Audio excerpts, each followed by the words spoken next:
Lixo é uma questão social. Portanto, deve ser tratado como um problema de todo mundo. Algumas pessoas levam isso tão a sério que compartilham com os outros, na calçada, na sarjeta ou nos bueiros, seus papéis de bala, guimba de cigarro e entulhos de construção civil. A maior parte da civilização quer simplesmente livrar-se do mau cheiro. Chega com seu saquinho de lixo, que muitas vezes mistura lata, plástico, comida, sem sequer imaginar que alguém com fome possa rasgá-lo. Aí, quando vem a chuva, a gente sabe como a história termina. Mas há quem se dê ao trabalho de separar no dia a dia o lixo orgânico, como restos de comida, do inorgânico, como as embalagens em geral. Em alguns poucos municípios, a coleta seletiva é até recolhida nas casas por um caminhão em dias específicos. Caso contrário, é necessário o trabalho extra de procurar aqueles latões coloridos. Verde para vidro, vermelho para metal, azul para papel, amarelo para plástico. Tem quem já sabe que é preciso passar uma aguinha nas embalagens para facilitar depois a triagem, a armazenagem, reciclagem e reaproveitamento. E vale lembrar, sobra de comida nem sempre é lixo. Tem sempre uma entidade assistencial e, infelizmente, um pedinte a quem você pode dar. E o que fazer com o isopor? Meu Deus, dúvida cruel. Sem falar que basta um da família dizer não ao esforço de separar o lixo para que surjam porcarias no meio daqueles resíduos que já estavam prontos para a coleta seletiva. Outra coisa comum é encontrar os latões cheios, ou então o cidadão imaginar que eles estão e deixar de fazer o que deve.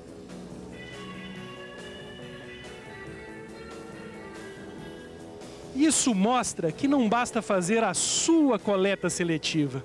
É preciso que a gente se dê as mãos, porque caso contrário o esforço individual acaba na lata do lixo. Sem organização social, é impossível garantir a redução, reutilização e reciclagem do lixo. Muito menos gerar emprego e renda para quem atua nesse processo. Porque num país como o Brasil, onde ainda há gente em situação de pobreza absoluta e um bocado de adolescentes e adultos sem qualificação profissional, o lixo, além de questão ambiental, significa sobrevivência para muitas famílias. Isso dá ao tema relevância política ainda maior que nos países ricos.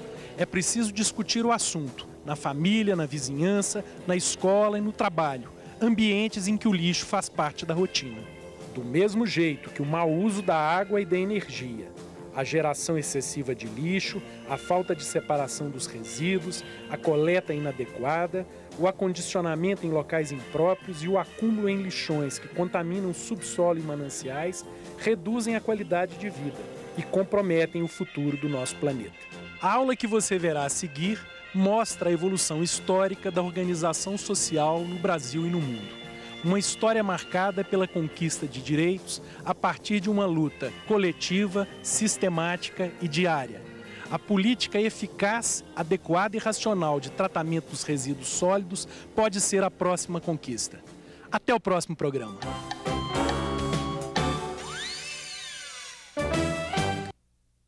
Quando moradores se reúnem para discutir os problemas do seu bairro, estão fazendo política. A partir daí, podem vir a organizar uma associação comunitária para reivindicar obras e serviços públicos junto ao governo.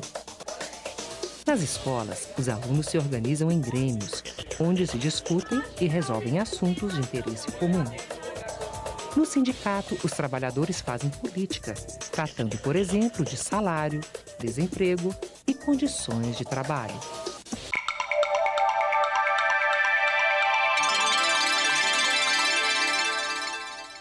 A história nos mostra que o esforço e a determinação de organizações populares resultaram na conquista de grandes vitórias coletivas.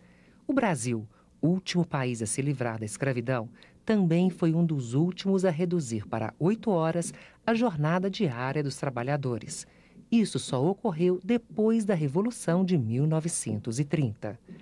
Mais tarde, vieram outras vitórias, como a aposentadoria, a folga de domingo, férias, 13º salário e seguro-desemprego.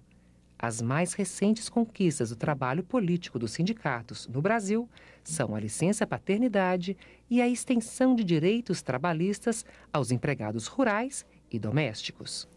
Muita gente pensa que a atividade política é só que está ligada a algum partido político.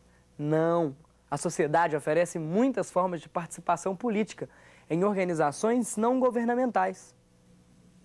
Os direitos e valores básicos do ser humano motivaram a fundação de entidades que apoiam menores de rua, os sem-teto, os sem-terra, populações indígenas. A cada dia, aumenta o número dessas entidades que não são empresas e nem pertencem ao governo. Com elas, surgiu uma sigla que já se tornou familiar para muita gente. ONG, que quer dizer Organização Não Governamental, que compõe o chamado terceiro setor. São exemplos de ONGs, a Cruz Vermelha, o GAP, que luta contra a AIDS, a Anistia Internacional, o Movimento Viva Rio, que luta por um Rio de Janeiro menos violento, a Pastoral do Menor, o Greenpeace, os Alcoólatras Anônimos e por aí vai.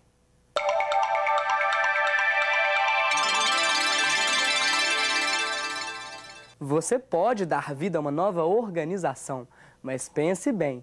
Não é melhor somar esforços com quem já está organizado e merece respeito? As chances de sucesso são maiores em ONGs fortes e bem estruturadas.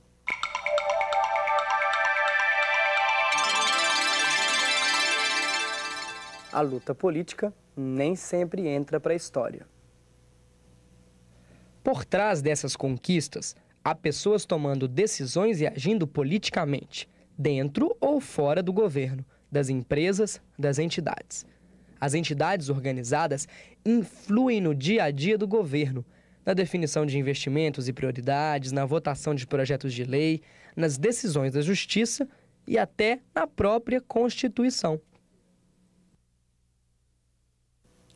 E a maioria desses atos interfere direta ou indiretamente na nossa vida. As entidades que atendem crianças portadoras de deficiência conseguiram aprovar um item na Constituição que garante àquelas crianças o atendimento educacional especializado, preferencialmente na rede regular de ensino. Na elaboração da atual Constituição, as entidades ambientalistas contribuíram para que o capítulo sobre meio ambiente fosse considerado como um dos mais avançados do mundo. O movimento pela anistia durante o regime militar foi uma bandeira na luta política em defesa de interesses coletivos. E para terminar, fica aí uma pergunta. Para você, uma organização social faz política? Até a próxima aula!